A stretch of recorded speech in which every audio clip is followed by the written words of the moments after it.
Bienvenidos al episodio 19 del podcast. Hoy hablamos de cómo debemos cuidar a nuestro hígado y lo hacemos con el dietista nutricionista de Soy Como Como, Marc Vergés.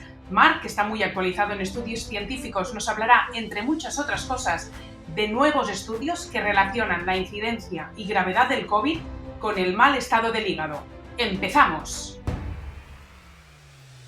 Soy Núria Coll, periodista y directora de Soy Como Como, la comunidad más revolucionaria de alimentación saludable. Os doy la bienvenida a mi podcast, con el que tengo el propósito de divulgar con todo el rigor que en nuestra forma de alimentarnos nos va la vida. Nos va la vida, literalmente, y hay miles de estudios que demuestran que con la alimentación podemos prevenir y sanar. Por eso, en este podcast hablaremos con profesionales del mundo de la alimentación saludable que, como nosotros, han venido aquí para hacer la revolución. Marc Vergés, bienvenido. Hola, ¿qué tal? Marc, muchas gracias. Es un placer, como siempre, hablar de cualquier tema de nutrición contigo, de salud en general. Y de hecho, hoy vamos a hablar de COVID. Y vamos a hablar de hígado, que son dos conceptos que yo no los tenía relacionados, ahora nos contarás por qué, porque la gente que estamos ahora informando sobre COVID, hablamos muy a menudo de sistema inmunológico. Si tienes mal el sistema inmune, tienes más números de padecer COVID. O, después de COVID, ¿qué hacemos para que nuestro sistema inmune haga de barrera y esté más fuerte, ¿no? ¿Qué tiene que ver el hígado aquí con el COVID? Bueno, pues hay algunos estudios de noviembre del año pasado que empezaron a interesarse por el tema hepático porque vieron que los pacientes que presentaban alteraciones hepáticas previas a la infección se les complicaba más los efectos de la misma infección por COVID. De esa manera se empezaron a validar hipótesis respecto a cuánto podía ser interesante e importante tener un hígado lo más sano posible para afrontar la infección con más posibilidades de pasarla con menos gravedad, ¿no? Con menos sintomatología. O sea, hay relación de más gravedad y más incidencia. Claro, es decir, ellos vieron que había dos patrones en relación a la previa y una vez tenían la infección. Antes de tener la infección, veían que las personas que tenían transaminasas un poquito más elevadas o la bilirrubina un poquito más alta de lo normal en sangre eran los que tenían una infección con síntomas más graves, pasaban un peor COVID, podríamos decir así. Y eso por un lado. Y por otro lado, se dieron cuenta también que podría ser un marcador de gravedad y de evolución de la enfermedad una vez ya tenías la infección.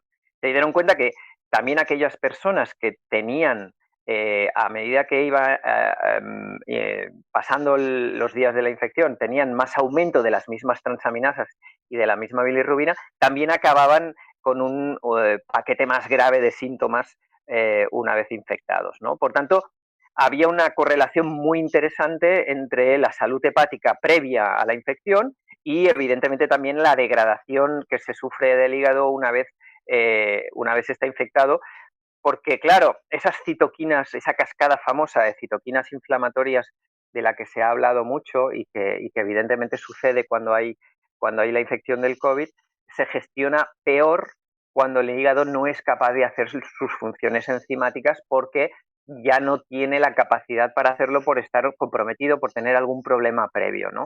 Por tanto, la relación entre un hígado que gestiona bien una infección vírica y un hígado enfermo que no la puede gestionar está clara y hay que estudiar y hay que intentar seguir estudiando ese tema, pero está claro que los que tienen una salud hepática mejor tienen o pueden afrontar muchísimo mejor una infección de este tipo, ¿no? Ahora hablaremos de cómo afrontar una mejor salud hepática, pero vamos a empezar para saber cómo podemos saber nosotros que no está bien nuestro hígado. ¿Con qué síntomas o a través de qué pruebas? Pues uno de los males principales de nuestra sociedad es el sobrepeso y la obesidad. Y también se ha hablado mucho de ese tema, ¿no? Se ha hablado de aquellas personas que tienen obesidad tienen muchos más números de entrar en la UCI cuando son infectados por COVID. Y eso es porque suceden dos cosas. Primero, ya hay un estado en el que en esa situación de obesidad ya hay citoquinas inflamatorias, porque las células de grasa que están de forma innecesaria en nuestro organismo son como mini fábricas de inflamación, ¿no? Mini fábricas de citoquinas inflamatorias. Por tanto, ya estamos en un nivel en el que ya están presentes esas citoquinas y lo que va a hacer el COVID es sumar aún muchas más. Por tanto, cuando hay una cascada tan brutal de esas citoquinas, las lesiones que pueden provocarse en cualquier órgano o en todos los órganos del cuerpo, pues son mayores, ¿no? Claro, además hay otro problema que no se ha comentado tanto, y es que cuando tú tienes una obesidad o un sobrepeso importante, normalmente hay barrigota, ¿no? Hay un poquito de barriga. Y esa barriga ya nos está diciendo que hay una resistencia a la insulina. La resistencia a la insulina, para los que no entienden mucho el término, significa que la insulina que genera nuestro páncreas, nuestro organismo, es una insulina que está estropeada, que no puede funcionar bien y no puede hacer que se elimine correctamente el azúcar de la sangre, ¿no? Entonces, ese estado, lógicamente, hace que se acumule grasa, por ejemplo, en el hígado. Al acumularse grasa en el hígado se provoca lo que se conoce también hígado graso. Seguro que muchos de nuestros oyentes conocen a alguien con hígado graso o ellos mismos padecen ese hígado graso.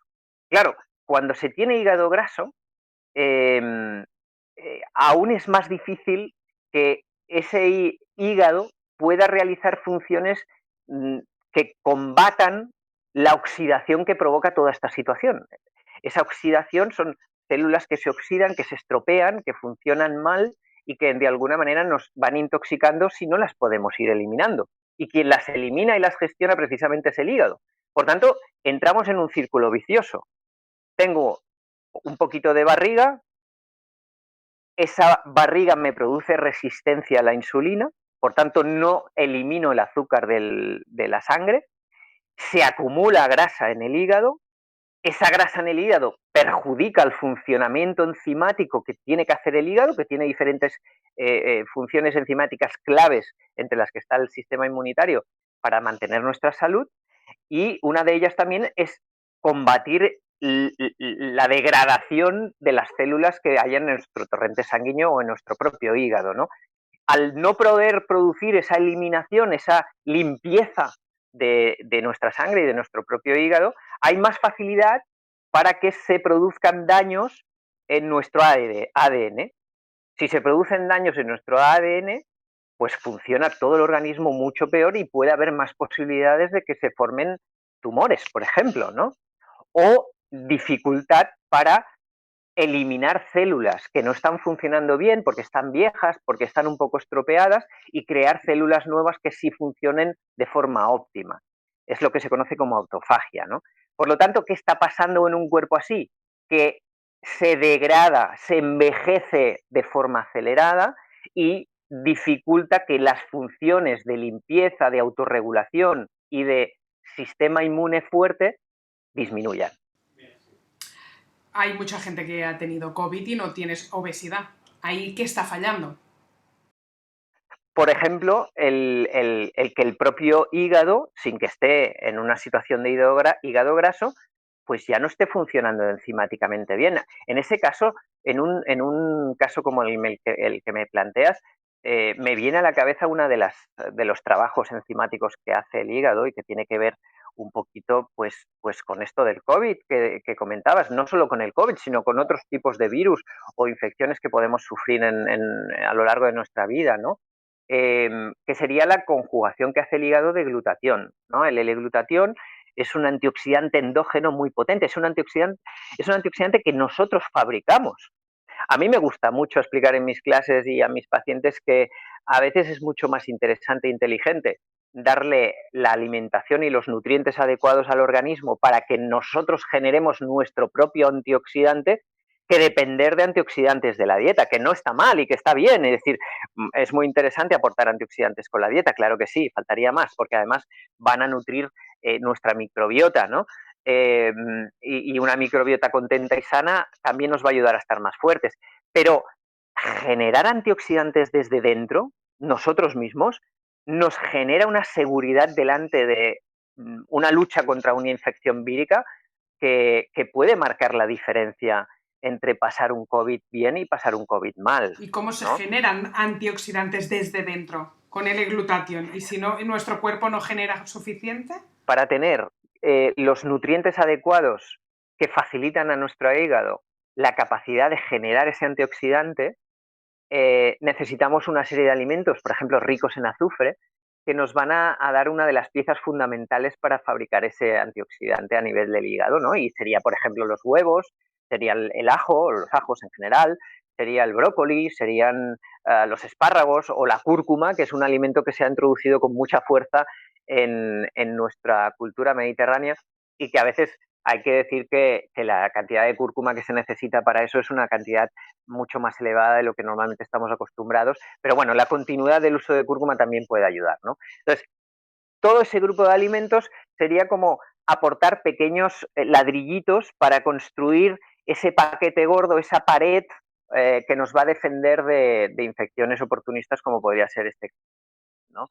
Claro, el hecho de que tengamos la conjugación del glutatión no solo va a ayudar a eliminar el virus, sino también ayudar a neutralizar sustancias tóxicas que respiramos, comemos o que absorbemos a través de la piel.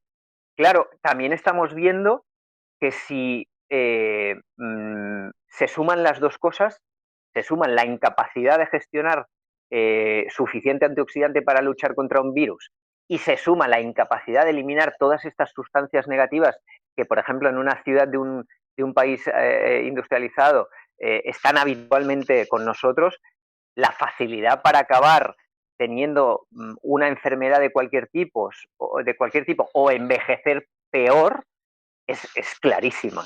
¿no? El L-glutatión tú lo das en forma de suplemento muy a menudo, Mar. No Sí, solo para sí, COVID, porque, para otras claro, infecciones y claro. virus, que nos puedes poner ejemplos para que la gente lo sitúe, porque a veces confundimos virus con bacteria, con hongos, con parásitos. La gente en la calle no entendemos muy bien la diferencia y me gustaría que hablaras de virus más allá del COVID y del L-glutatión, en qué casos y de qué manera. Claro. Hombre, hay veces que primero uno ya viene un poquito mal en ese sentido, ¿no? En el tema de llevar una alimentación buena que haga que ya tenga una buena base de fabricar ese L-glutatión, ¿no? Esa glutatión.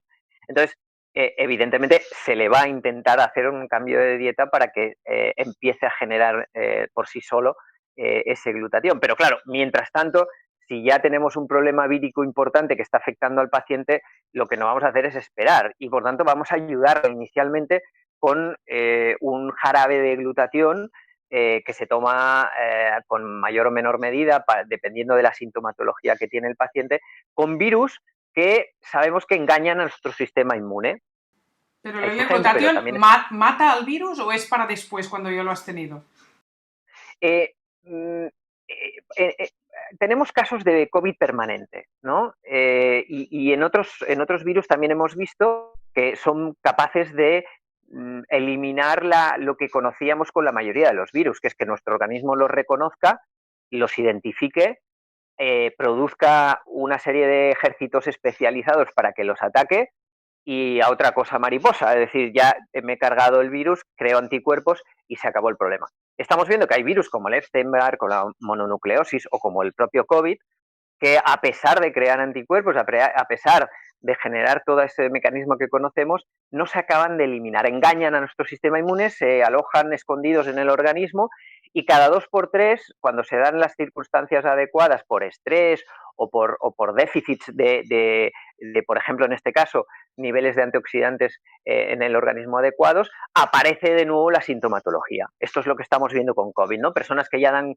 negativo, que ya han pasado la infección aguda y que no acaban de sacarse de encima o alguno de los síntomas o la repetición prácticamente al 100% de los mismos síntomas que tenían en la infección aguda, Y ¿no? puede pasar al En revés, ese caso, que no tengas síntomas y sigas con las infecciones de forma recurrente si miras una analítica y tú aparentemente o tienes que tener síntomas.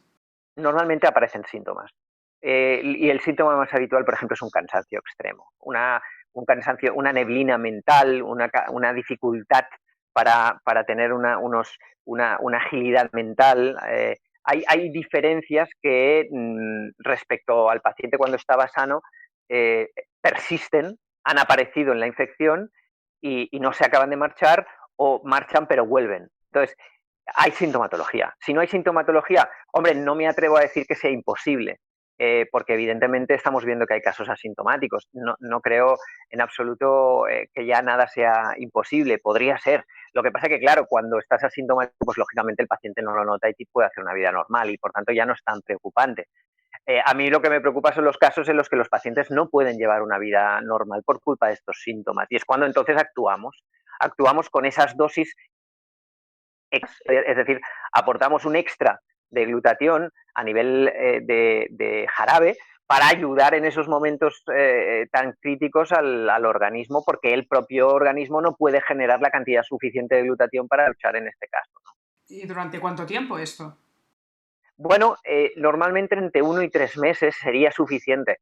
Depende de cada caso, como te he dicho, la gravedad de la sintomatología es la que marca un poco tanto la cantidad de glutatión a aportar diariamente como el tiempo necesario de tratamiento, ¿no? Evidentemente, con COVID persistente lo que estamos haciendo es darlo todo el tiempo necesario hasta que los síntomas remitan, claro. Claro, claro.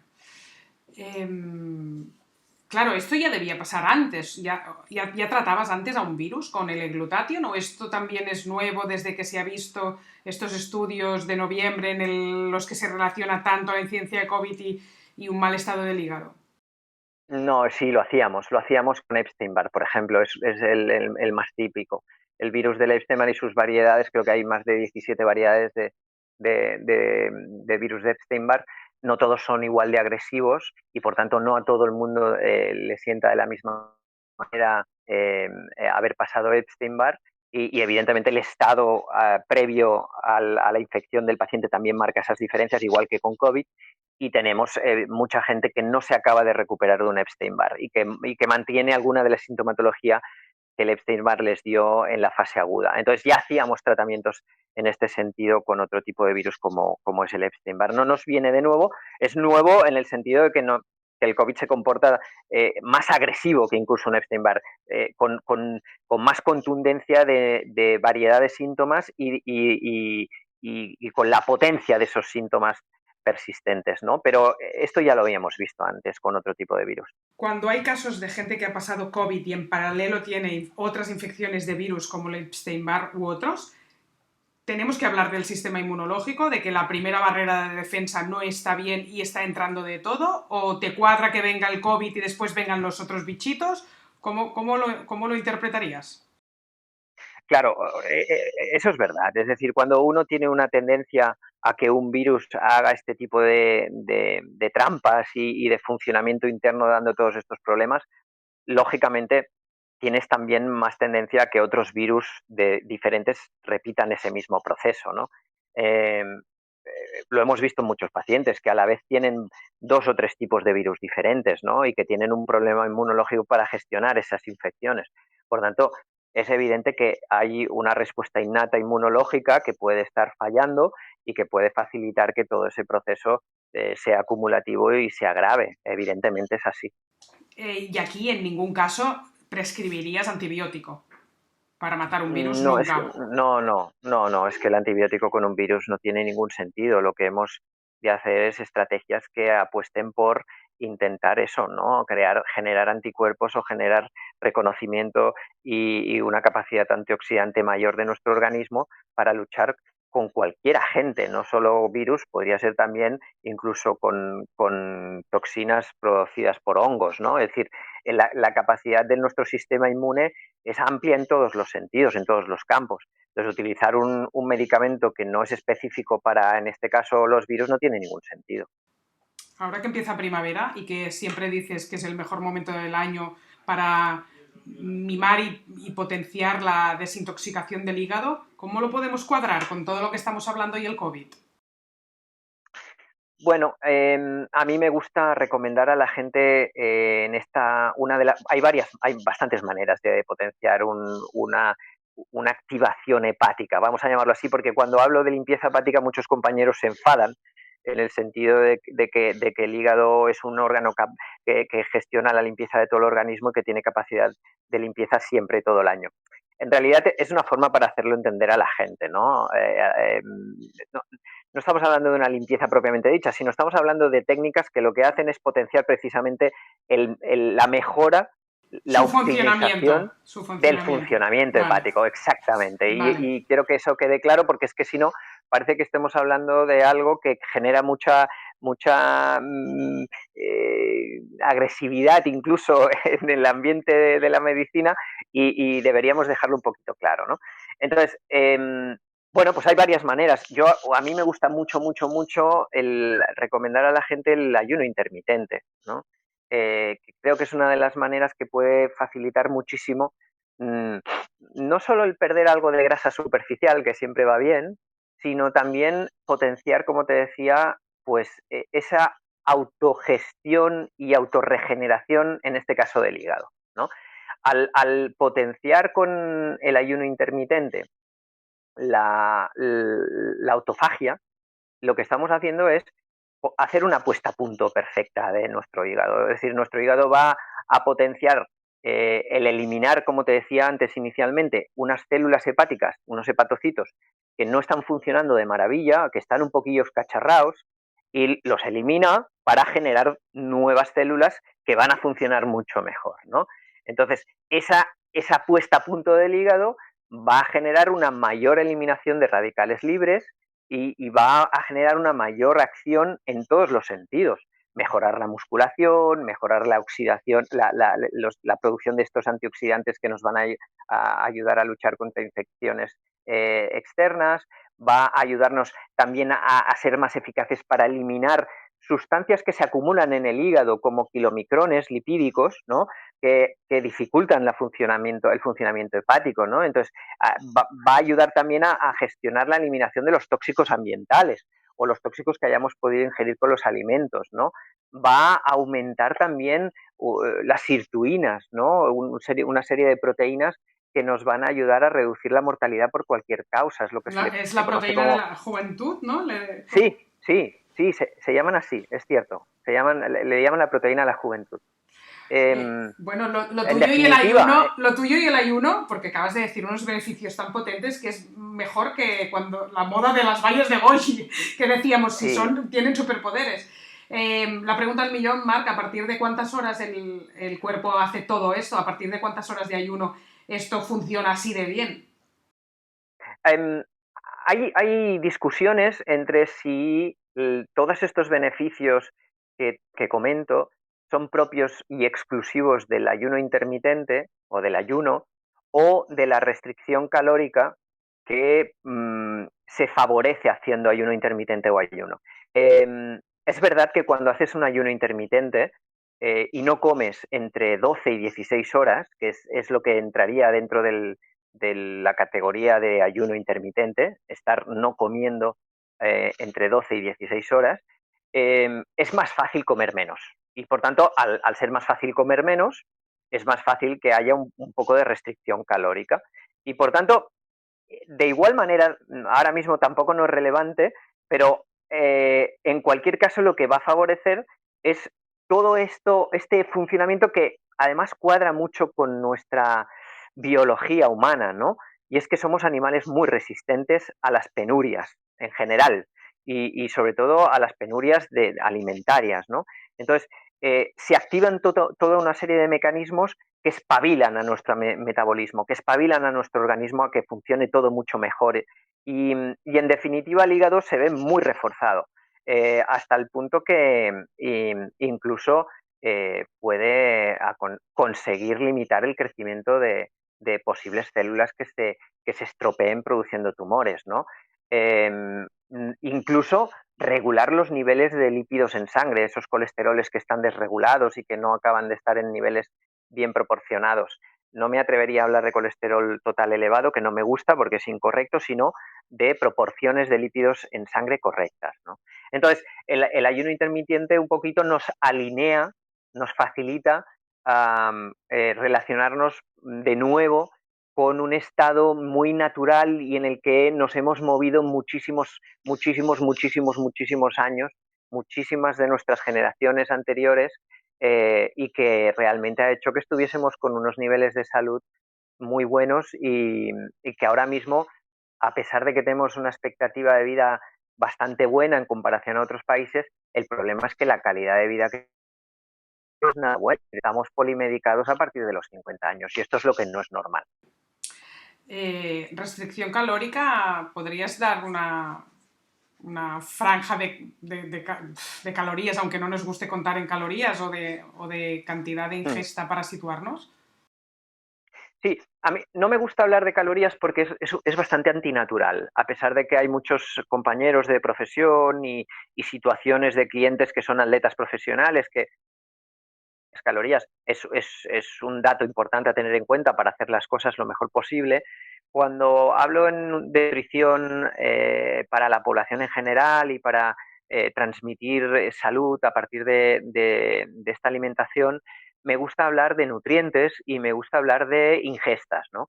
Entonces, si tú evidentemente estás haciendo o estás acostumbrado o acostumbrada a hacer 3 ingestas al día, en el momento que haces un ayuno intermitente, hay una que ya no haces. Por tanto, ya estás haciendo una restricción calórica respecto a tus costumbres habituales y esa restricción calórica ya va a ser beneficiosa.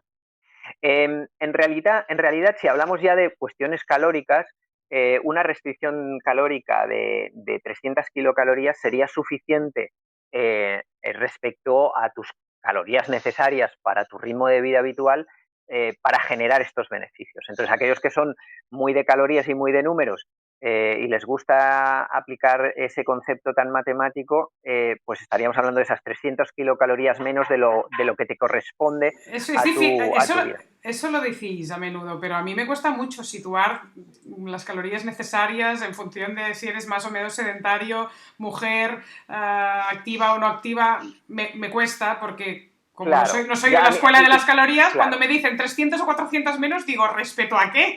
No claro, sé, o sea, claro, es no que, tengo ni idea si yo tengo que comer 1500 claro, calorías o 2000. Es que como no nos ha claro, interesado nunca eso, pero también me claro, sirve. Pero a claro, veces lo necesito, Mar. Es como, claro, porque por eso, necesitamos pero, información también claro, sobre eso. claro, yo entiendo eso. Precisamente por eso he intentado a lo largo de los años de profesión huir del concepto calórico, ¿no? Porque al final son fórmulas matemáticas que se han hecho a partir de unos estudios de los años 40 y 50 que, que no tenían en cuenta muchas cosas que ahora sabemos, ¿no? Y por tanto el concepto calórico a mí me reprime bastante. Entonces, repito, el concepto calórico lo puedo aplicar en gente muy especial o muy concreta, pero me gusta más hablar de disminuir las comidas o las cantidades de las comidas, ¿no? Porque también podemos hablar de disminuir las cantidades de las comidas. Entonces, es más fácil hablar de eliminar, por ejemplo, 2 comidas, si haces 5, eliminas 2 comidas y ya tienes un efecto positivo, si haces 3 comidas, eliminas una y ya tienes un efecto positivo, y si no quieres eliminar ninguna comida, te pasas de comer en platos grandes a platos de postre, ¿no? Es decir, cosas prácticas, que al final es lo que la gente necesitamos. Cosas prácticas, no puedo ir por la vida calculando calorías y pesando alimentos. Eso es absolutamente anacrónico, ¿no? Y creo que es más interesante hablar de rebajar ingestas o de alimentos concretos, ¿no? En el momento en que yo sé que estoy tomando una cerveza, sé que me estoy tomando 5 rebanadas de pan. Si en vez de tomarme una cerveza me tomo un kombucha, aparte de que no me estoy tomando alcohol, me estoy tomando un producto que tiene a lo mejor un nivel calórico equivalente a una sola rebanada de pan, ¿no? Quiero decir que a veces simplemente haciendo cambios cualitativos de la dieta, ya estoy en ese sentido haciendo cambios positivos de restricción calórica. En el momento en que estoy cambiando hidratos de carbono que vienen del pan, por ejemplo, por decir algo, por hidratos de carbono que vienen de la fruta, ya estoy haciendo una restricción calórica muy interesante. En el momento que estoy eliminando los primeros platos de la comida y de la cena que no son verdura o ensalada por verdura o ensalada, ya estoy haciendo una restricción calórica positiva. Entonces, a veces es cuestión de o ajustar la calidad o el tipo de alimentos de mis comidas, o simplemente eliminar una o varias de las comidas que hago al final del día. Y aquí también, ojo, porque el otro día Yolanda García, nuestra querida Yolanda, también me decía, ojo que hay muchos TCAs encubiertos en tanto ayuno intermitente y tanta dieta keto, que si lo miras a lo largo del día, dices, es que has comido demasiado poco, o sea, como tampoco no hay control o hay Bueno, mucho keto que se hace sin pesar alimentos, te das cuenta de que se ha comido demasiado poco o no los macronutrientes que necesita nuestro cuerpo para estar saludable. Porque como bueno, todo estamos lo hablando hacemos un poco siempre, de do it yourself, cada uno se lo hace como claro, puede, pues... cuando hablamos de personas con TCAs, trastornos de conducta alimentaria, estamos hablando de personas que no tienen equilibrio mental, que no tienen una clara objetividad de la realidad que están viviendo. Evidentemente, son pacientes psiquiátricos. Lo que no podemos hacer es evitar recomendaciones para población general pensando en que hay personas que la pueden interpretar mal porque están enfermos a nivel mental. Eh, Sucedería lo mismo con el ejercicio. Los pacientes que tienen trastornos de conducta alimentaria utilizan el ejercicio de forma que les resulte negativo para su salud para conseguir los objetivos que ellos de forma equivocada tienen en su mente. Y no por eso no podemos dejar recomendar hacer ejercicio. En este caso, no puedo dejar de recomendar algo tan potente y tan bueno para la salud como es un ayuno intermitente, simplemente porque haya personas que lo utilicen de forma inadecuada. ¿Has dicho las horas de ayuno intermitente? Ya no me acuerdo. Serían, sí, el mínimo serían 12 horas. Y la zona hormética, la zona adecuada, la zona perfecta, la zona en la que se producen unos efectos más potentes y que no necesitas alargarlo más son 16 horas. ¿Que lo quieres alargar más? Bueno, mira, si estás a gusto, pero puedes alargar más, pero no es necesario. Ya conseguirás efectos muy potentes con 16 horas. ¿Y con Entonces, 12? yo recomiendo... ¿También se Claro, consigue igual que 16? no se consigue la misma potencia, pero sí que se consiguen efectos. Entonces, es el mínimo para que a mí me gusta trasladar eso a todos mis pacientes y mis clientes, ¿no? Intentemos que entre la cena y el desayuno pasen 12 horas, porque vamos a activar un motor digestivo de limpieza, ¿no? Vamos a activar un mecanismo que va a facilitar que haya una especie como el horno este catalítico que se vende, ¿no? Este horno que se autolimpia solo, ¿no? Bien, pues digamos que esas horas son las necesarias para que haya esa autolimpieza interna intestinal, hepática o digestiva en general, ¿no?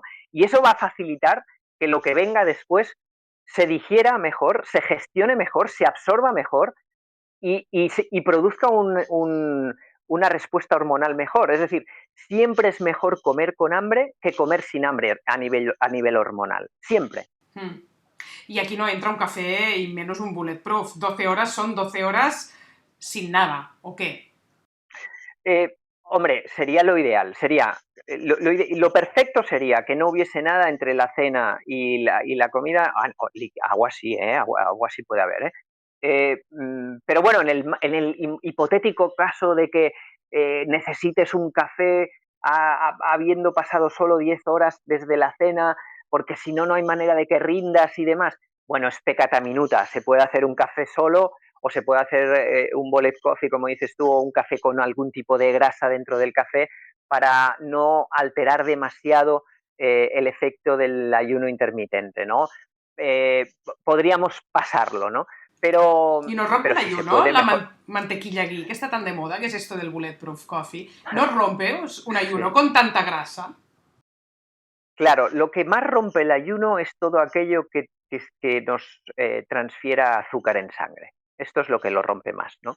Entonces, una grasa no, y sí que puede, si hay mucha cantidad de grasa, sí, pero vamos, en un café no vas a ponerte una tableta de mantequilla entera, evidentemente, vas a poner una pequeña cucharadita de café, vas a poner una cucharadita de postre o como mucho, si quieres, una sopera. Y además vas a hacerlo con una mantequilla clarificada, es decir, una mantequilla a la que le han sacado el agua, le han sacado las proteínas que suelen ser problemáticas a nivel de alergias, por ejemplo, y le han sacado el azúcar que tiene esa mantequilla, con lo cual te queda solo grasa pura, ¿no?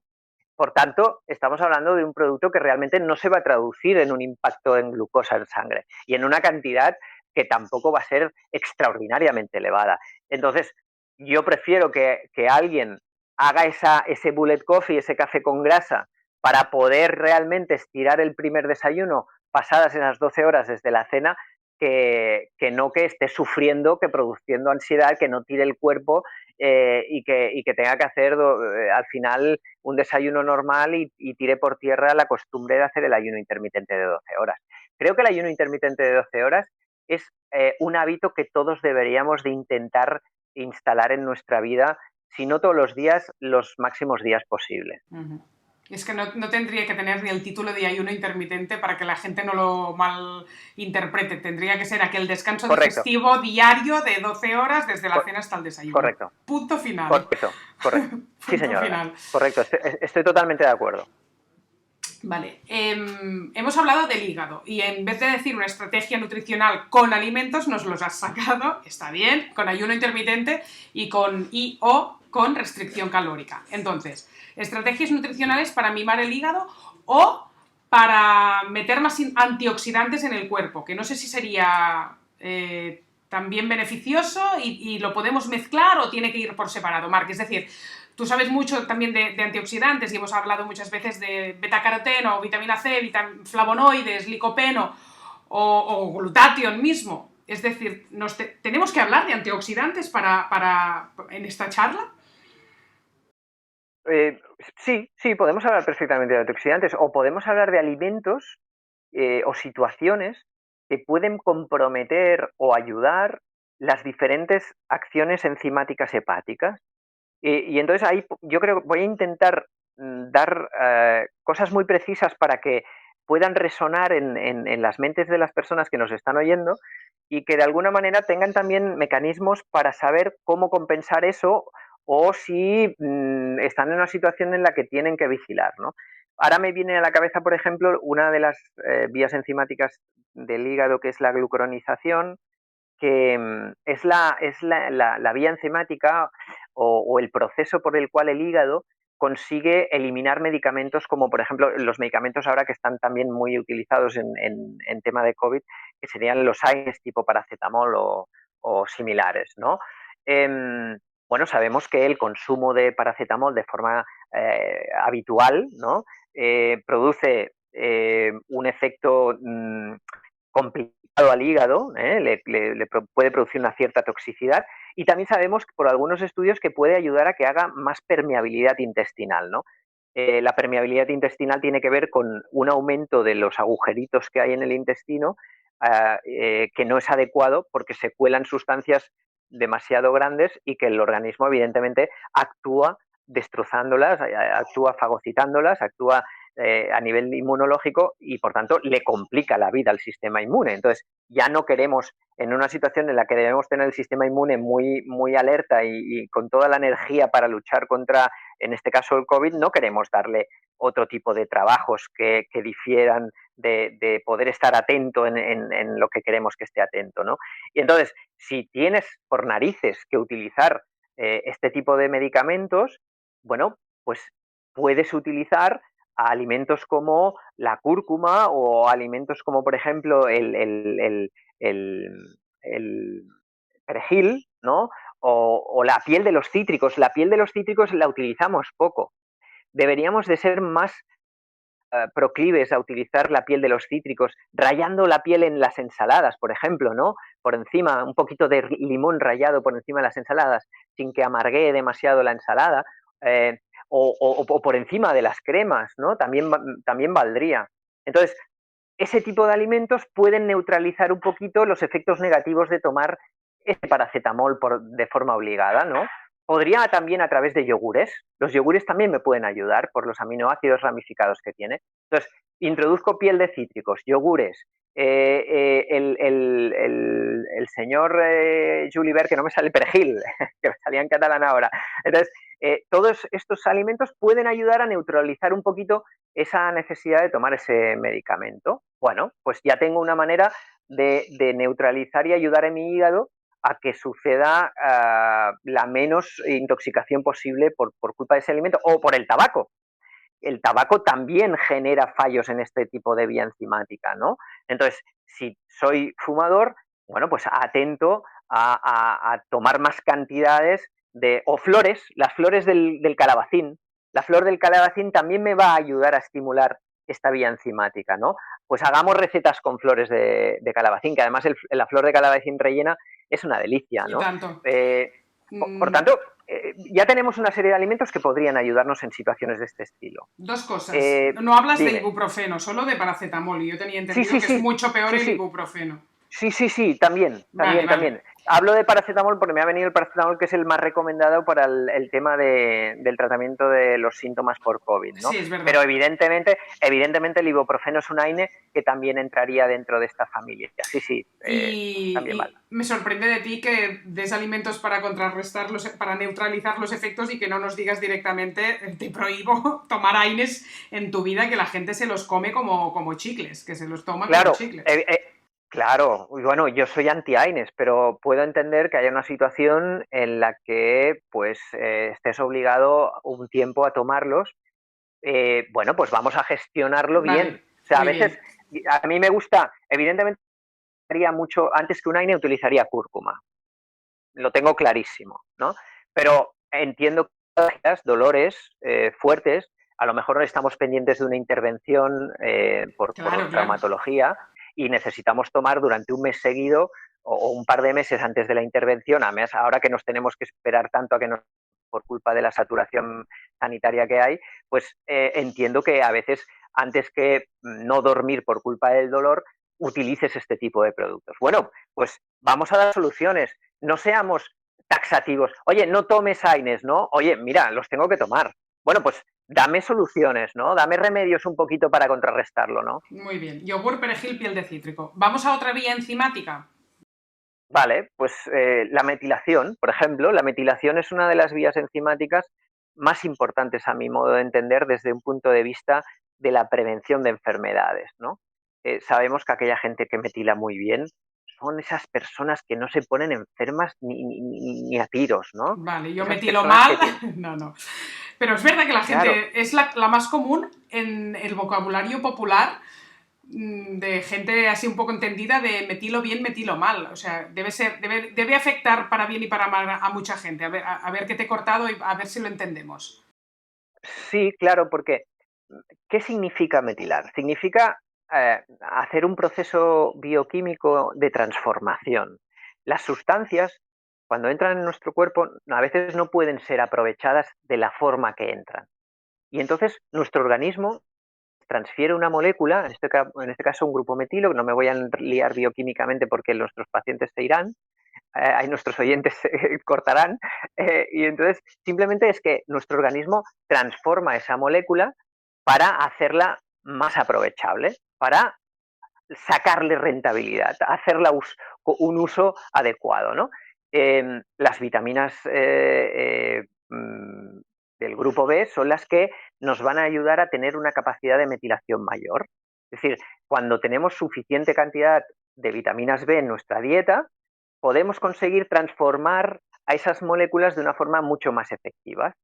Entonces, cuando transferimos esa metilación de forma efectiva, tenemos más capacidad para tener un sistema inmunológico más fuerte, porque muchas de las moléculas del sistema inmune pasan por estar metiladas. Y por tanto, lógicamente, tenemos más capacidad de luchar contra cualquier enfermedad, ¿no? Eh, Claro, cuando un hígado está con grasa o cuando un hígado está inflamado o cuando un hígado tiene transaminasas altas, la metilación no se puede dar en las cantidades adecuadas. No hay suficiente capacidad para hacer esa metilación. Y por tanto, perdemos capacidad de aguantar o de prevenir enfermedades. Aumentan los niveles de homocisteína en sangre y eso perjudica nuestro sistema arterial, por ejemplo. Al perjudicar nuestro sistema arterial, entramos en hipooxigenación, es decir, llega menos oxígeno a todo nuestro organismo y otra vez hablamos del hígado, le llega menos oxígeno al hígado. Si le llega menos oxígeno al hígado, también va a empeorar las otras cascadas enzimáticas, incluso la que hemos hablado anteriormente. Menos oxígeno en nuestras células de organismo, menos capacidad de que funcione bien nuestro organismo. fíjate qué complicado es y qué fácil es a la vez el que funcione bien o funcione mal, o más que funcione bien o mal, que funcione óptimo, de forma óptima o no tan óptima nuestro organismo, Yo lo ¿no? encuentro Y al final, dificilísimo, lo encuentro un milagro casi, ¿eh? Que la gente lo tenga todo bien a nivel enzimático, no sé si, no sé. claro, es que estamos en una vida muy agresiva. Es que si quieres vivir en una ciudad como puede ser las grandes capitales de nuestro país, lógicamente has de entender que estás en un entorno agresivo.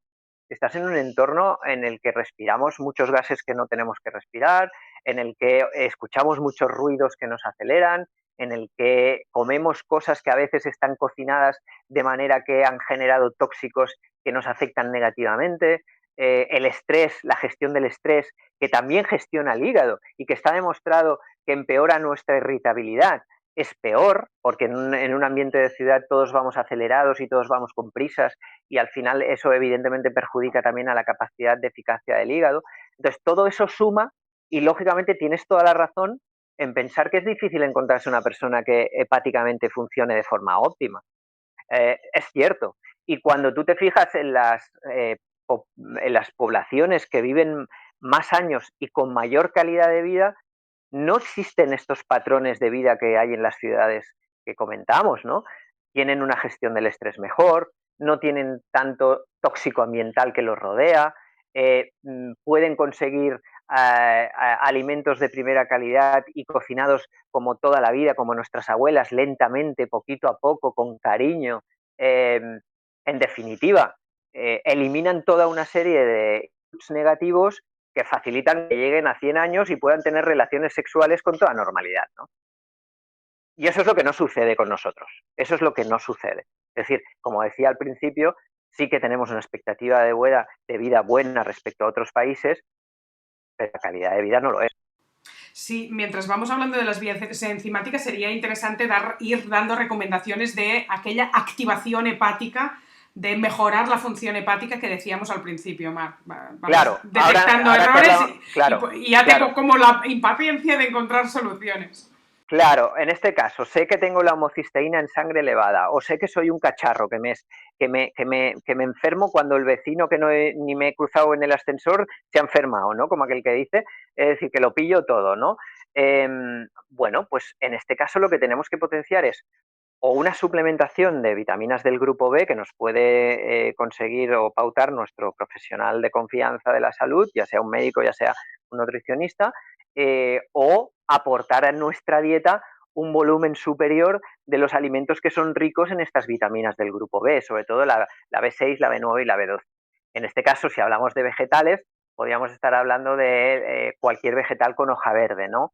La col kale, que está muy de moda, pero que es como una col rizada de toda la vida nuestra, o las espinacas, que las espinacas baby son muy tiernas y muy adecuadas para comerlas en crudo, las acelgas, la rúcula, las carnes de buena calidad, las carnes de pasto, ¿no? Esas carnes que provienen de animales que han estado pastoreando, que han estado comiendo vegetales con toda naturalidad, como siempre han hecho, ¿no? O las vísceras de estos animales, que la víscera, el propio hígado de los animales que comen de forma saludable es un aporte impresionante del grupo B, ¿no? A pesar hay mucha gente que no tolera ese tipo de alimentos, bueno, pues también puedes irte a tomar un germinado de legumbres, un germinado de lentejas, sería también un alimento muy rico en el grupo B, ¿no? Por tanto, los vegetarianos o los veganos tienen la versión del hígado para los omnívoros en esos germinados de legumbres o de pseudocereales, porque el germinado de trigo sarraceno es impresionante también a nivel de riqueza, ¿no? Por tanto, ya tenemos alimentos que nos pueden ayudar a aportar mucho más cantidad de esas tres vitaminas del tipo B, ¿no? Muy bien. ¿Por dónde Ah, continuamos? tengo que decirte una cosa. Aquellas personas que utilizan mucha cantidad de azúcar en su vida, y cuando hablo de azúcar no solo hablo de azúcar en forma de azúcar añadido, también hablo del azúcar escondido en los alimentos, también hablo de los alimentos que se transforman fácilmente en cantidades importantes de glucosa en sangre. inhiben esta vía. O sea, dificultan que esta vía esta metilación funcione bien. Cuando hablas de Y azúcar esto escondido, no hablas de hidratos de carbono, ¿no? ¿O sí, sí? sí, hablo de melazas o de otro tipo de nomenclatura o nombre que le ponen al azúcar en Ah, las etiquetas para vale, engañar vale. a la gente, y también hablo de hidratos de carbono que se transforman fácilmente en azúcar en sangre de forma elevada, como puede ser el pan Pan blanco, ¿no? blanco, Sí, pasta blanca, sí, arroz sí, blanco. sí, sí, Esto es correcto, azúcar, lo correcto. digo porque la gente dice, no, no, si aprendí que el de mesa no, y el escondido tampoco, que ya me fijo que el tomate o las tostadas que compro en el súper no lleven azúcar. Pero Claro, pero a veces quizá no ponen saben que el maltodex, pan... claro, pero a veces pone maltodextrina y la gente dice, ah, mira, no lleva azúcar. Es que es azúcar. Entonces hacen trampas en ese sentido, ¿no? Eh, y vuelvo a repetir, aquí tiene que ver, aquí la clave es que la carga glicémica de la dieta no sea elevada. ¿Qué quiere decir esto? Y eso es uno de los comunes denominadores de esas dietas que vemos en estas zonas que viven tanto tiempo y con tanta calidad de vida, ¿no? Que la carga glicémica tiene que ver con la cantidad de glucosa que aparece en sangre después de haber hecho una comida. En estos sitios, la cantidad de azúcar o de glucosa que aparece en sangre después de haber hecho una ingesta es baja. ¿Algún valor Esto, para tener de referencia? O sea, ¿lo podrías descifrar de alguna forma? Para tener un valor a partir de ahora con el que persigamos el objetivo de terminar con una carga glicémica baja todas nuestras comidas. eh, Ni idea. no te voy a dar datos concretos porque no los recuerdo. Sé que las cargas glicémicas están por debajo o alrededor del 50% de lo que sería el máximo de carga glicémica, ¿no? Entonces, claro, pero es que estamos hablando de sitios en los que realmente la cantidad de alimentos de ese tipo que tú comentabas, pasta, pan, galletas, refinados de harinas, en definitiva, es que es muy baja. Es que casi no hay. Es que la cantidad de hidratos de carbono suele ser baja o más baja de lo que nosotros estamos consumiendo, pero es que además son un tipo de hidratos de carbono diferente. Son hidratos de carbono que no vienen de este tipo de alimentos, sino que vienen de tubérculos, que vienen de fruta y que vienen de verduras. Entonces, la cuestión no es el hidrato de carbono en sí solo, sino de dónde viene ese hidrato de carbono y también la cantidad que aporto, ¿no? Y cuando te fijas en estos sitios, qué tipo de hidratos de carbono utilizan menos cantidad que nosotros a nivel de hidratos de carbono, a nivel de cómputo total, pero es que además son fuentes de hidratos de carbono diferentes de las nuestras. Claro, entonces es el tipo de hidrato de carbono y la cantidad de hidrato de carbono. Eso mejoraría mucho si utilizo de primer plato siempre hoja verde. Si yo de primer plato, ya sea en crudo por el mediodía, ya sea cocinada por la noche, utilizo el verde en hoja o una crucífera tipo brócoli, ya estoy reduciendo muchísimo, muchísimo, muchísimo la carga glicémica de mi comida y además estoy aportando vitaminas del grupo B, como hemos comentado antes, que me ayudarían a metilar. Es un doble efecto positivo. ¿Qué dirías de la dieta carnívora que ahora que hablas de tanta verdura verde y vitaminas del grupo B para tener bien el hígado y como consecuencia el organismo? Bueno, pues la dieta carnívora es una dieta o la dieta hiperproteica, es una dieta que puede ser una herramienta útil en determinadas situaciones. Puede ser una herramienta útil para una persona que tenga una disbiosis en forma de sobrecrecimiento bacteriano tremenda, un Uh-huh. SIBO que se conoce o un LIBO, puede ser muy interesante. Puede ser muy interesante cuando no tengo más opciones y ahí está la dieta esquimal, ¿no? Con la adaptación genética a lo largo de los años que han sufrido por tener las condiciones de vida que tienen y tener a su alcance pues el tipo de alimentos que tienen. Aquella gente se ha tenido que adaptar al tipo de alimentos que tienen en esa zona, ¿no? Entonces, lo puedo ver razonable en situaciones digestivas concretas, en alteraciones de la microbiota concretas, lo puedo entender en situaciones de que no tengo más remedio, hasta lo puedo entender en una situación para provocar un cambio rápido, una terapia de choque, en la que puede tener, por ejemplo, una alteración muy elevada de hipertensión, de síndrome metabólico, ¿no? Hipertensión, glucosa alta en sangre, los lípidos totalmente alterados.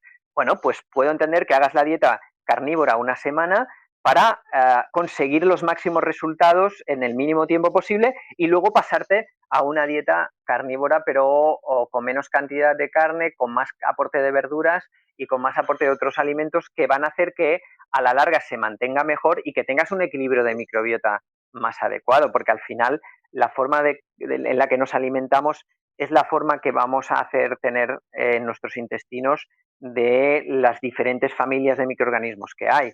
Entonces, al final, si nuestros microorganismos intestinales están equilibrados y están en una cantidad elevada, va a ser difícil que nos pongamos enfermos.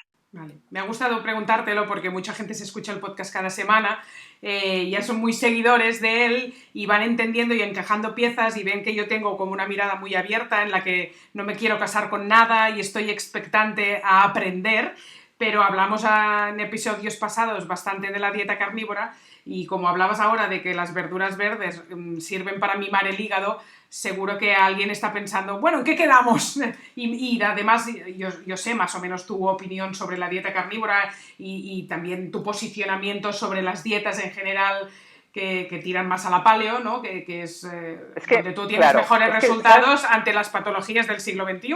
Claro, y con lo cual yo sé que estás cerca de allí, pero también estamos hoy hablando del hígado y de cómo mimarlo, y yo sé que la verdura verde está muy presente en nuestras vidas, en la tuya y en la mía, y quiero entender, ¿no? Quiero entender. Claro, es que somos vegetarianos flexitarianos, ¿no? Entonces, evidentemente podemos romper eso cuando hay una alteración de salud, cuando hay un desequilibrio intestinal. Y además, no es que lo podamos, es que lo debemos hacer muchas veces obligadamente para luego poder retornar a ese flexitarianismo, ¿no? Pero hay un error, a mi modo de entender, en el planteamiento agresivo y radical de recomendar una dieta carnívora, tal y como se está haciendo últimamente, ¿no?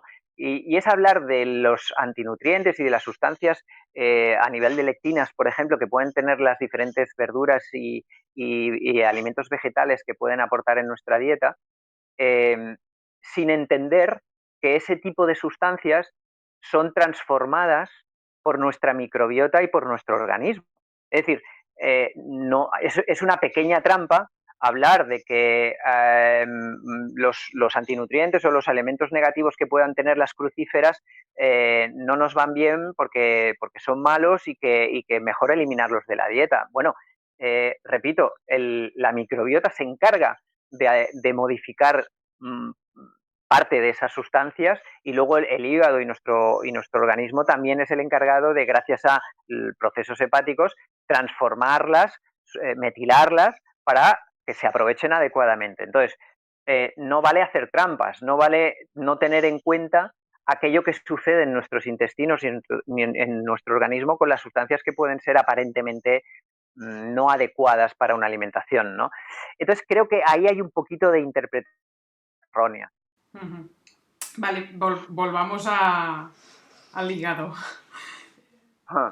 ¿Dónde estábamos? Vale. ¿Cómo continuamos? Volvamos, hemos hablado de lo que sería la glucuronización y ahora hemos hablado de la metilación. Hemos hablado que la glucuronización fallaría pues cuando somos fumadores o tomamos medicamentos AINES, entre otras cosas, y hemos hablado también de que la metilación es para pensárselo un poquito cuando tenemos facilidad para enfermarnos o cuando tenemos niveles de homocisteína elevados en sangre, que eso se puede ver con una bioquímica habitual, ¿no? Y ahora podemos hablar de cuando falla el tema de la musculatura, ¿no? Es decir, tengo dificultad para mantener la musculatura, estoy perdiendo musculatura, o tengo dificultad para aumentar la musculatura a pesar de que me lo curro mucho en el gimnasio, ¿no? Bien, ahí puede estar fallando la conjugación, la vía enzimática de la conjugación, y en ese caso puede estar relacionado con algún hábito inadecuado, como puede ser el consumo de alcohol habitual. El consumo de alcohol habitual podría dificultar la formación de musculatura o de mantener la musculatura que tenemos, ¿no? Puede fallar también cuando tengo fibromialgia o cuando tengo artritis reumatoidea, o cuando tengo tiroiditis de Hashimoto, ¿no? Entonces, en ese caso, en esos casos, es importante conseguir que haya un nivel más elevado en nuestra dieta de aminoácidos como la glicina, la glutamina, la arginina o la taurina, y por tanto ahí tenemos que aumentar a alimentos como las aves de corral, las aves de pastoreo también, las aves que no están encerradas en sitios, que están con libertad, ¿no? Los pescados también, las legumbres germinadas otra vez. La legumbre germinada es un superalimento para mí, ¿no? Y sobre todo toma mucha importancia hoy en día que la gente está muy por el efecto vegetariano o vegano, ¿no? Y por tanto hablo mucho del germinado de legumbre como alternativa importante para los que consumen poca carne o ninguna, ¿no? O los pseudocereales, que también son muy interesantes para veganos y vegetarianos, como sería la quinoa o el trigo sarraceno, ¿no? Todo esto Y un para que la conjugación del hígado vaya mejor, ¿eh? Y sí, sí, tratar temas tan transversales y que afectan a tanta gente como, por una parte, lo de no generar músculo o perder músculo con facilidad, o fibromialgia, tiroiditis de Hashimoto, que bueno, son dos autoinmunes que afectan a muchísimas mujeres. sí, sí. Bueno, Sí, fibromialgia la consideramos autoinmune, no sé si he dicho un error ahora. sí, sí, sí. Yo y muchos compañeros en la medicina convencional no está tan entendido así, pero en medicina integrativa sí que se considera. Eh, es que es que la fibromialgia es el ejemplo fantástico y de máximo exponente junto con la SQM, el síndrome químico múltiple, de mal funcionamiento hepático y renal, ¿no? O sea, es el ejemplo en la que hay una acumulación de sustancias que deberían de ser eliminadas del organismo y que no hay posibilidad. Entonces, son personas que notarán clarísimamente los efectos secundarios de cualquier suplemento o cualquier medicación que tomen, porque la capacidad de eliminación de esos medicamentos cuando ya han sido utilizados por el organismo es insuficiente o te diría que nula, ¿no? Y eso hace que también se genere menos Q10 intracelular. Si se genera menos Q10 intracelular, tengo menos energía. Si tengo menos energía, me cuesta mucho hacer mi día a día y si hago deporte, estoy 3 días para recuperarme, ¿no? Entonces, la importancia en estos casos de volver a recuperar la funcionalidad del hígado es máxima. Por tanto, en este caso, pues yo si hay fibromialgia y Hashimoto, pues pondría mucha atención a este tipo de aminoácidos o de alimentos que hemos comentado, ¿no? Muy bien. Aves de corral, pescado, legumbres germinadas y pseudocereales como la quinoa o el trigo sarraceno. Muy Sí. bien. Nos queda alguna vía enzimática aún. Y tanto. Nos queda una también muy importante que tiene que ver con la eliminación de estrógenos o de esteroides de diferentes tipos o xenobióticos, que los xenobióticos son esas sustancias que aparecen de forma espontánea, un poquito por combinación de diferentes químicos, muchos de ellos son químicos que hemos producido el hombre y que se producen sustancias químicas que no existían anteriormente de forma normal en la naturaleza. Son sustancias químicas nuevas y artificiales, ¿no? Bien, pues la eliminación de todo esto tiene que ver con la sulfatación hepática. Esta sulfatación hepática depende de alimentos como, por ejemplo, la cebolla, el brócoli, los ajos, ¿no? Ese tipo, las alcachofas, los espárragos, ¿no? Todo este tipo de alimentos van a ayudar a que funcionen mejor la eliminación de todas estas sustancias químicas que no nos convienen en el organismo. Entonces, ¿cómo puedo saber yo que estoy sulfatando mal? Bueno, pues, por ejemplo, si yo soy una mujer que cuando me viene la menstruación me laxo, ¿no? Tengo más facilidad, una facilidad tremenda para ir al lavabo, ¿no? Incluso tengo casi eh, pastosas, ¿no? Ya está indicando que hay una mala gestión de los estrógenos, ya está indicando que el hígado no puede gestionar adecuadamente los estrógenos. Ahí ya me está marcando que la sulfatación de esa mujer no es la adecuada, ¿no? O si por ejemplo, cuando tomo cebolla o ajo en crudo me repite muchísimo, no me acaba de sentar del todo bien, ¿no? Eh, pues también, ¿Vale? ¿Qué hacemos para gestionar mejor los estrógenos? también tendríamos sospechas de que como en crudo me pueden sentar mal la cebolla y el ajo, pues me lo cocino. Y entonces introduzco en la dieta cebolla y ajo cocinado, espárragos cocinados, alcachofas. Utilizo todo ese tipo de alimentos que en realidad es un aporte de metionina y cisteína en nuestro organismo y que va a hacer pues que nuestra sulfatación sea mucho más adecuada. Entonces, introduciendo ese tipo de alimentos, ya estamos mejorando muchísimo la capacidad de sulfatar en nuestro organismo. Muy bien, muy bien. ¿Vale? O sea, Yo creo que mejorará la gestión de nuestros estrógenos, ¿no? Es lo sí, mismo, correcto. sulfatar bien es Claro, mejorar la gestión de los estrógenos. correcto. Con el tiempo veremos que no hay tanta diferencia de tránsito intestinal en el momento que tengo la menstruación a cuando no la tengo. Eso querrá decir que hemos hecho un buen trabajo.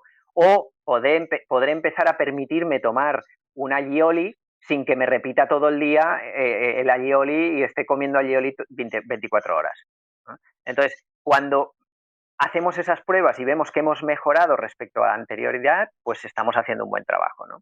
Y también, bueno, hablaríamos también de lo que es la acetilación, que también es la responsable. Esta es muy interesante en nuestros mayores.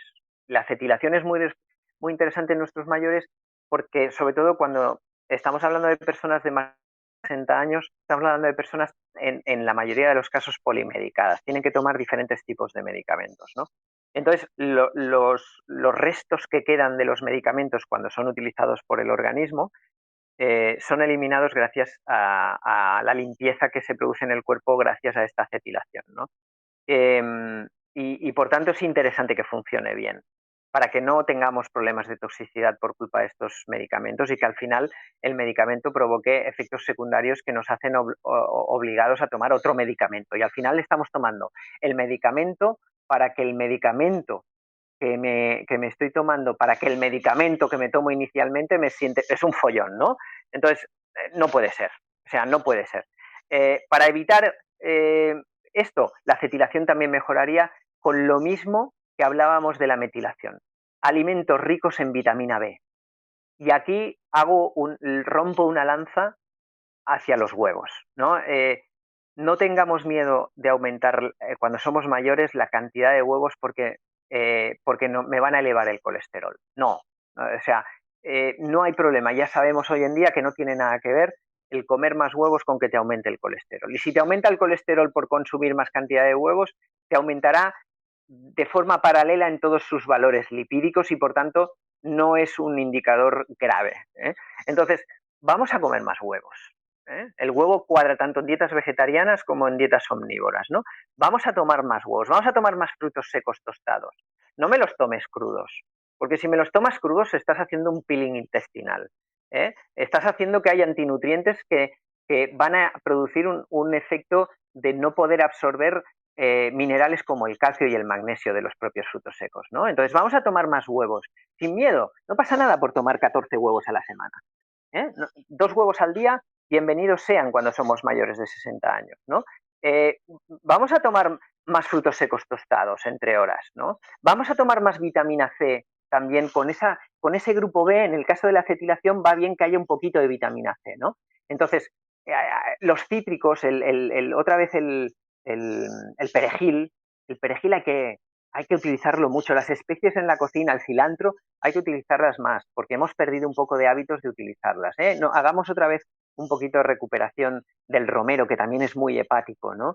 Entonces, vamos a aumentar esa vitamina C de forma natural con la dieta, con cualquier tipo de cítrico que queramos, por ejemplo, y los alimentos que tienen más vitamina B, como serían pues esos huevos, esos frutos secos, el trigo sarraceno, la quinoa o los pescados. Y evidentemente también tengo que hablar pues de carnes vísceras, ¿no? Pero como las carnes y las vísceras, denoto que van a la baja en el consumo de la población, bueno, pues demos otras alternativas a esas carnes y esas vísceras en forma, pues eso, de pescados, de huevos, de quinoa, de trigo sarraceno, de frutos secos y de vitamina C de la fruta como los cítricos o del cilantro y del perejil, ¿no? Y por último, y ya solo nos queda la conjugación del glutatión, de la que hemos hablado antes. Bueno, faltaría la sulfoxidación, pero es poco importante en ese sentido y tiene que ver más bien con alergias, ¿no? Yo creo que la conjugación del glutatión ahora mismo es lo más importante de cara a lo que estamos viviendo, ¿no? Y ya hemos hablado de ella. Hemos hablado de que necesitamos una serie de alimentos que nos ayuden pues a mejorar esa fase de fabricación de antioxidante interno tan importante para nuestro sistema inmune. Y también volvemos a hablar de ajos, volvemos a hablar de brócoli, hablamos otra vez de espinacas, de judía verde, ¿no? De carne. En este caso, la carne, el problema que tiene la carne para conseguir efectos positivos en la fabricación de glutatión es que tiene que estar poco cocinada. Ese es el problema. Entonces, claro, aquella gente que no le sirve una carne poco hecha o que no es capaz de comer un stick tartar o preparaciones similares, ¿no? Realmente cuando la carne se cocina demasiado no es positiva de cara a esta parte de formación de glutatión. Entonces, mejor utilizar otras fuentes, como puede ser el aguacate, ¿no? Como puede ser los espárragos, como puede ser los huevos otra vez, ¿no? Y si vamos a fitoterapia, por la razón que sea, queremos más bien centrarnos en fitoterapia, pues el cardo mariano y la cúrcuma serían elementos interesantes para potenciar esta conjugación del glutatión. Pero cuidado, porque el cardo mariano, por ejemplo, tiene muchas interacciones con medicamentos. Hay que preguntar a un profesional de la salud para saber si tomando medicación puedo tomar cardo mariano, ¿no? Pero si no hay medicación por en medio, el cardo mariano y la cúrcuma son fantásticos para, en forma de suplementos, aumentar mucho el tono del glutatión en nuestro organismo, ¿no? Bueno, nos estaríamos horas con Marc Bargés porque ahora te seguiríamos preguntando por nutrientes que nos ayuden a que nuestro organismo no se oxide y también eso de cocinar poco la carne, de su relación o no con los estudios de la OMS que decía que la carne era cancerígena. Es decir, eres un pozo de conocimiento y yo tengo la necesidad de contar a la gente, a nuestros oyentes, que en Soy Como y en la versión catalana Ets el que menges tenemos un programa online que se llama Anti-Aging Celular que dirige y ha hecho entero Marc Bargés, donde va a fondo descubriendo muchas técnicas para mejorar la calidad de vida de las células para que esta oxidación llegue más tarde y en mejor estado. Antes decías un dato que siempre contamos, que en el Estado español las personas de más de 65 años están tomando una media de 9 medicamentos al día, con lo cual la idea no es vivir más solamente, que nos hemos acogido a eso durante mucho tiempo, sino vivir algo mejor. Y con lo cual necesitamos información, necesitamos que nos digas qué alimentos hay que comer y cómo tenemos que cocinarlos y en qué horarios y de qué descanso, que hoy has dicho muchas cosas y qué productos y qué suplementos. Y ir a fondo con temas muy estratégicos que los reuniste todos para crear el programa Anti-Aging Celular que está de forma permanente a partir de ahora a la venta, donde hablas muy bien, por ejemplo, del colágeno o del ácido hialurónico o de los telómeros. Hoy no hemos tenido tiempo, ¿no? De la importancia de qué son los telómeros. Ir más a fondo también de esto de las Blue Zones, que para ti han sido siempre referencia, de cómo se han alimentado, de cómo cómo han aplicado esta restricción calórica que siempre dices que es tan importante, pero es que encima en Anti-Aging Celular vas a fondo también con el tema de la terapia del frío y de la importancia que tiene la terapia del frío o de un capítulo dedicado al antienvejecimiento y las enfermedades autoinmunes, que también dominas perfectamente, ¿no? Es decir, no quedarnos solo en algunos alimentos, pero sí también conocer todos los nutrientes esenciales que nos tienen que acompañar en todas estas mini terapias que todas juntas junto también a la gimnasia facial y a técnicas de anti-aging que hemos puesto en este programa a través de la dietista y kinesióloga Mónica Sánchez, pues lo hagan muy completo, ¿no? Para tener este objetivo vital, ¿no? De intentar vivir más, pero intentar vivir en mejores condiciones y no con tanta enfermedad autoinmune y polimedicados como estamos, ¿no? Sí, correcto. Es que ese es un poquito la clave del asunto, ¿no? Envejecer bien. Yo hablaría del el slow aging, ¿no? Y el que quiera envejecer bien, como mínimo, que tenga toda la información adecuada para conseguir eso, ¿no? Envejecer, pues oye, tiene connotaciones negativas inevitablemente, pero podemos hacer que sean menores, ¿no? Que sean muy paulatinas, ¿no? la mayoría, hay estudios que dicen que la mayoría de las personas, el 35%, perdón, la mayoría de las personas mayores de 65 años redujeron el 35% del volumen sanguíneo en su hígado, ¿no? En comparación a personas que tenían menos de 40 años, ¿no? Y claro, ahí es donde te das cuenta de la importancia de mimar un órgano tan importante como el hígado y, aparte del hígado, mimar otros aspectos que van a hacer que esos telómeros que tú comentabas, que es un indicador de expectativa y calidad de vida, estén lo mejor posible, ¿no? Entonces, evidentemente, envejecer es obligatorio, todos vamos a envejecer, pero yo creo que la clave es eso, envejecer bien o lo mejor posible. Y a partir de todas las posibilidades que tienes para envejecer bien, evidentemente habrá muchas que serán muy factibles de aplicar en tu vida, que serán muy fáciles de aplicar en tu vida. Quizá no todas, pero solo que ya introduzcas algunas de ellas, evidentemente ya vas a tener un cierto premio que vas a ir valorando a la larga, pues viendo cómo no te degradas tanto con esos años que vamos echando en nuestras espaldas, ¿no? Bueno, es que quizá anti-aging a mucha gente no la hace conectar, pero si yo te digo, ¿quieres tener una mejor calidad de vida? ¿Quién diría que no? ¿Quién no firmaría para tener una mejor calidad de vida si es por lo que luchamos y nos levantamos cada mañana de la cama? Claro, ese te decía, ¿no? Antes, o sea, tú me dices a mí, si quiero vivir 120 años, y me lo pienso, pero si tú me dices, si quiero vivir 120 años, tener la posibilidad de tener relaciones sexuales, pues te voy a decir que sí, porque quiere decir que 120 años con una calidad de vida fantástica, con una autonomía fantástica. Entonces, la calidad de vida es tan importante como la expectativa de vida.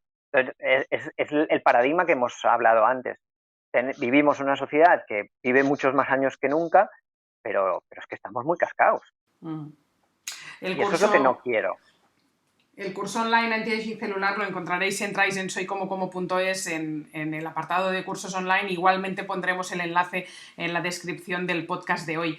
Marc, otro día te vuelvo a llamar si te apetece. Además, me encanta que estás todo el día estudiando y viendo revisiones, y con el COVID te veo como muy puesto porque estás teniendo muchos pacientes que han pasado el COVID o que tienen COVID persistente, y además es que eres un sabio en este sentido, que te encanta aunar en los últimos estudios científicos, y con lo cual para nosotros es un placer.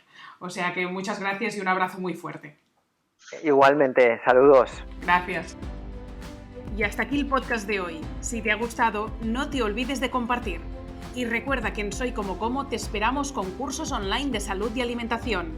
Además, si te haces miembro de la comunidad Soy Como Como, tienes acceso exclusivo a masterclass y conferencias online, recetas, revistas, descuentos y sorteos. ¿Quieres más información? Visita nuestra comunidad Soy Como Como. Te dejo el enlace en la descripción. Y te espero en el próximo capítulo.